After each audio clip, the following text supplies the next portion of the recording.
No one paid attention to the maid, and that was exactly why she knew everything. In that house, she was invisible. Not in the literal sense, of course. People saw her. They passed by her in hallways, handed her instructions, expected things to be done before they even asked, but they never really noticed her, never wondered what she heard, what she saw, or what she understood. And that was their first mistake, because in a house like that, where power, reputation, and secrets lived, behind perfectly polished doors being invisible, meant you were always present when the truth slipped out. Her name was Amara. She had worked for the family for 3 years, long enough to understand their routines, long enough to recognize the difference between normal silence and the kind that meant something was being hidden. And this family, they had too many silences. From the outside, they were perfect, wealthy, respected, the kind of people others admired from a distance. Their home was always spotless, their appearances always flawless, their smiles always controlled. But perfection is never real. Amara noticed it in the small things first. The way conversations stopped when certain names were mentioned. The way the youngest daughter was never allowed to speak freely around guests. The way the master of the house would disappear late at night, returning hours later with attention he couldn't hide. It wasn't just strange, it was deliberate. And then there was the locked room. Every house has places that are off limits. That wasn't unusual. But this room, this one, felt different. It wasn't just locked, it was avoided. No one spoke about it. No one went near it. Even the air around it felt heavier. Amara had been warned about it on her first day.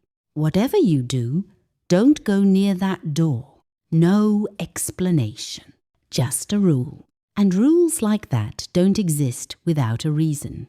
At first, she obeyed. She kept her distance, focused on her work, ignored the curiosity that slowly began to build inside her.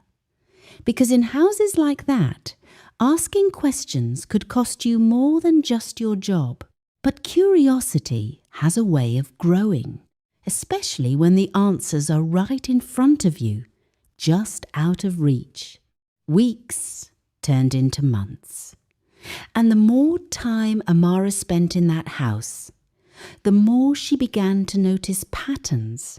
The master of the house would visit the locked room, but only at night, always alone, always when everyone else was asleep. He would stay inside for hours, sometimes speaking in low tones, sometimes not making a sound at all. And every time he came out, something about him had changed. Not dramatically, but enough for someone like Amara to notice. That's when she realized whatever was inside that room, it wasn't just a secret. It was something they were trying to contain.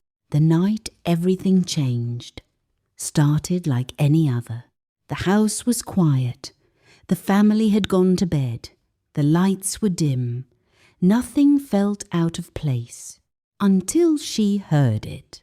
A sound, faint, distant, but unmistakable. It was coming from the locked room. At first, she thought she imagined it. A trick of the mind. A creak in the walls. Something ordinary, but then it came again. This time clearer. A voice, soft, weak, almost like a whisper. Amara froze, because that didn't make sense. There was no one supposed to be in that room, and yet she could hear someone. Her heart started racing. Every instinct told her to walk away, to ignore it, to pretend she hadn't heard anything. But something deeper, something stronger, pulled her closer. Step by step, she moved toward the door. The hallway felt colder than usual, the silence heavier, as if the entire house was holding its breath.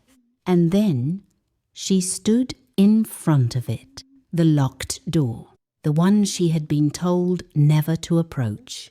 The voice came again. This time, it sounded like a plea. "Help me!" Amara's hand trembled because in that moment she understood something terrifying. This wasn't just a secret anymore. This was something wrong, something that shouldn't be happening. She didn't have the key. Of course she didn't. But the door wasn't fully shut, just slightly open. Enough for her to see inside. She hesitated just for a second, and then she pushed the door, slowly, carefully, and what she saw changed everything. The room was dimly lit, curtains drawn tight, the air thick and still, and in the center of it was a girl, young, fragile, sitting on the floor. Her eyes met Amara's instantly, wide, fearful, but filled with something else too, hope. Amara stepped inside, her breath catching in her throat. What? What is this?" she whispered. The girl didn't answer right away, as if she wasn't used to being spoken to, as if words had become foreign to her. "They said no one would come," she finally said, her voice barely audible. Amara felt something twist inside her chest. "How long have you been here?" The girl looked away. "I don't know." That answer was worse than any number, because it meant she had lost track of time, of days, of everything. Amara's mind raced. None of this made sense. Why would a family like this keep someone hidden, locked away, forgotten? Unless they didn't want her to be found. Footsteps, sudden, sharp, coming from the hallway. Amara's heart dropped. Someone was coming, fast. The girl's expression changed instantly. Fear replaced hope. "You have to go," she whispered urgently. But it was already too late. The door slammed open, and there he was, the master of the house, standing in the doorway, his eyes locked onto Amara. And for the first time since she had known him, she saw something she had never seen before. Not authority, not control, but something much darker. Rage. "What are you doing in here?" His voice was cold, controlled, but underneath it there was panic. Amara couldn't speak, not because she didn't have words, but because she suddenly understood the danger she was in. He stepped closer, slowly, deliberately. "You were told not to come here." Every word felt like a warning. "I heard something," she managed to say. "A mistake." Because his expression shifted instantly. "You heard nothing." Silence filled the room, heavy, suffocating.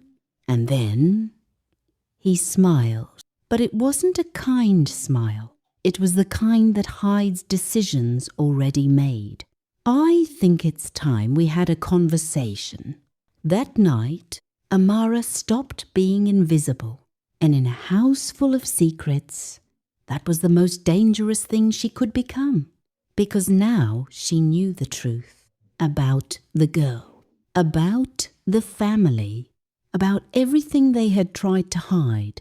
And once you know a secret like that, you don't just walk away from it. You become part of it, whether you want to or not. The next morning, the house looked the same, clean, perfect, untouched. But Amara knew better, because behind one locked door, A life was still hidden, waiting, and now she was the only one who could change that. But the question wasn't whether she would, it was whether she would survive long enough to try.